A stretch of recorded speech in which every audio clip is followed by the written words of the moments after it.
Hi, I'm Jan from the LetsConnect team, and today I will introduce Jason Gurry, who is a CTO of HCL Software. So, Jason, first of all, I would like to ask you, what does a CTO in HCL, because it's a kind of magical position from outside. So, what do you do in your daily? Magical position. I like that term. I should get one of those Harry Potter wands. That would be fabulous. All jokes aside, CTO is an interesting role. And I think by definition, it's a bit ill-defined. There are a couple of things, though, that I do inside HCL that are sort of unique and interesting, but at the same time, things that absolutely have to happen. The first thing is I'm responsible a lot for our internal consumption of things like open source and our participation externally in communities. I'm an evangelist before there are evangelists in our technology and our technology consumption, whether it be adopting new standards, working with open source communities, or bringing in certain technologies back into HCL. I run our open source project office, which has wonderful collaborators throughout HCL software, so that we can be seen as HCL externally to young engineers that are working in specific fields, researchers, so that we can really do some amazing things. The second thing I do is evangelize internally.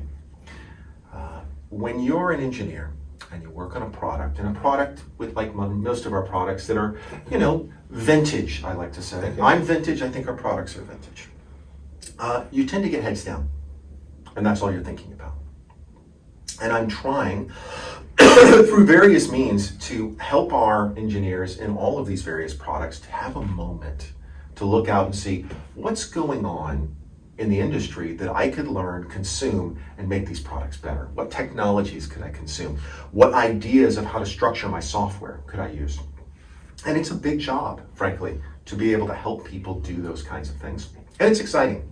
Yeah, that's good. I'm also responsible for overall technical decisions along with an architecture board. So at the end of the day, the decisions that are made technically in digital solutions are mine to make and are mine to enforce across the organization. And so I spend a lot of time checking to see what we're doing and also trying to make sure I understand why are we doing it this way and why aren't we working better together.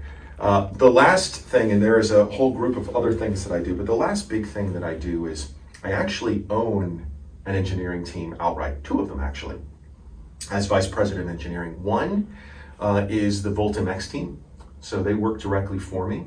This is our most innovative product that we're trying to push forward in the marketplace as the next big thing. And I have a wonderful director who helps lead that organization that's mostly based in India, but in some other areas. And then secondly, I own HCL Labs, which is a research and development organization that is responsible for, using your term, a lot of the magic that you get to see all the time when Richard does presentations like yesterday morning. Yeah, so that's cool. I wish I owned two engineering teams and a couple of labs myself. But Yeah. So let's talk technology. You are still well known to many people as Mr. Pink, which was the introduction of new stack for IBM Connection a couple of years ago. So from your perspective, where is Pink today? I think there's actually two questions within your question. I'll start with your last one. Where's Pink today? Pink was not really about connections. It was about connections because I was director of connections engineering, but really it was trying to force change into a set of products, DX, connections, nodes, domino, same time, that really needed a new approach and a new way of looking at things. And I think Pink still lives on. I think the ideas, the passions, the ways of thinking have continued in Digital Solutions, Richard's organization, and I'm still very excited about it.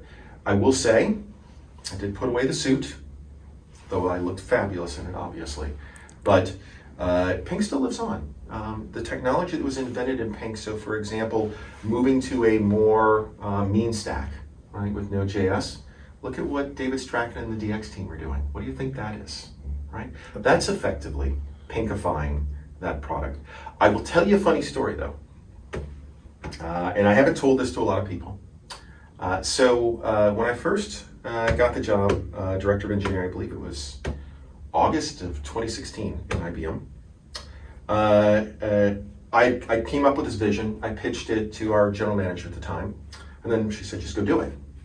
And I flew into Dublin, where we had some 90, 100 engineers. And I walked into this big auditorium, like where we are today, and I stood up and I announced that I am banning Java. Banning it. Literally banning Java. In fact, to write a line of Java, you need written approval from me for every single line. Well, you could have heard a pin drop in the room, because they were all Java developers looking at me like, is he serious? And I was. Why did I do that? I'm a kick-butt Java engineer. I love Java, right? I have a signed book from James Gosling, who invented Java. But I needed them to change. I needed them to change. And if they weren't going to change on their own, I was going to provide that forcing factor. That spirit of Pink, that spirit of, you know what, we have to do something different, that lives on. Okay. I like the topic of change. So I would say that many HCL customers like HCL software because they can run it on premises. Mm-hmm. But now everything is cloud native and cloud first. So isn't it kind of paradox that you develop cloud native software for customers who wish to stay on premises? So this is the unfortunate thing that's occurred in this industry that I believe nomenclature-wise has created this perception that on-prem is old, right? And cloud native is new, and on-prem is bad, and cloud native is good. And the problem is people don't understand what cloud native means. Cloud native doesn't mean AWS, doesn't mean GCC, it doesn't mean Azure. If you're in China, it doesn't mean, Baidu's cloud or, pick your cloud, right? That's not what it means. What it means is that there are certain parameters around defining what cloud native is. And it is just a deployment pattern. It's not magic with the wand. It's just a deployment pattern that are defined by the CNCC, right? And when we say cloud native, we don't mean you can't run it in your data center. When we say cloud native, we don't say you can't run it in GCC and part of it in your data center. What we're saying is we're changing our products such that they can, using a deployment pattern, using containerization, that they can deploy in a pattern, in a model that is far more efficient than an installer double-clicking on and going through and installing the software bare metal on a machine. That's really what cloud native means. It doesn't mean we're going to the public cloud. It means that we're giving people choices. Okay, so how would you explain the value of taking, let's say, a Domino server or a portal server, wrapping in a Docker container, adding 3 more layers of abstraction? Mm-hmm. What's the value for the customers to deploy Domino or portal or connection in this way? So it's interesting. We're at the beginning, frankly, of our journey into cloud native. I think DX, frankly, is the most furthest ahead, although same times made some incredible strides. And step 1 of that is to take your monolith and wrap it in a container, right? It's still a monolith, right? But that's step 1, and providing an easy way to do that. Phase 2 and phase 3 is we start breaking the monolith apart and putting it into different pieces and different sections. What's the advantage to a customer? A monolith scales to the monolith, whatever the monolith is. So that means that the least scalable piece of that monolith defines your scalability. Okay. Not the most scalable piece. And that's an anti-pattern in computer science. What cloud native allows you to do is to scale those pieces individually.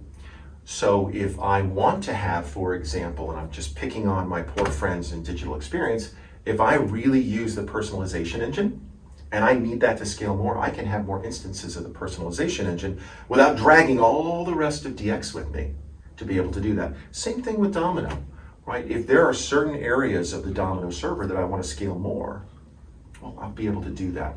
As an aside, if you take a step back and think about it, and this is an interesting thing to think on, Domino in 1989, which was called the Note server back then, for those of you who don't know, had a model that looks a lot like cloud native. It had a way of, it had tasks, which were just services. It had a way of exchanging information between those tasks, shared memory, and a Domino memory manager, right? You had a way of instantiating those tasks and stopping them and restarting them and giving them parameterization, right? You had a way of doing all those things. That sounds very familiar to a cloud native pattern. Now there's differences, right? Because I can't have 5 different instances of, in IMAP running on my Domino server. Cool as that would be. But these patterns are patterns we've seen in the past that are really successful. And so cloud native to me has nothing to do with on-prem, nothing to do with in the cloud. It has a lot to do with flexibility, power, and choice. Okay, thank you. And my last question is the obvious one. We have met after a couple of years because of pandemic. So how do you like to start conferencing again? How do you like this event? And will you join us for our next Let's Connect conference, maybe in the autumn this year? I will absolutely join you. It's really interesting. For those of you who don't know, I got COVID rather early, long before there were vaccines. I believe it was in August of 2020. And I lost 9 months of my life. Oh. I was on a respirator. I was hospitalized. Oh, yeah. I frankly don't remember a lot of it. I can continue to work because I'm insane. You used to be a Marine. So. Yeah, it's true. And I feel like I lost time that I will never get back to COVID. And so every opportunity that I'm having now to embrace my friends, embrace people that I know well, embrace people that I care about as customers and partners or other HCLers, I'm taking it. I'm grabbing on with both arms and jumping into the pool. And it's terribly exciting to have the opportunity to be back with everyone, to talk to everyone, to interact with everyone, and just get back in the swing of being human. Yeah. So awesome. So let's hope that we will meet more often again. And thank you for the interview. All the best. Cheers. Thank you.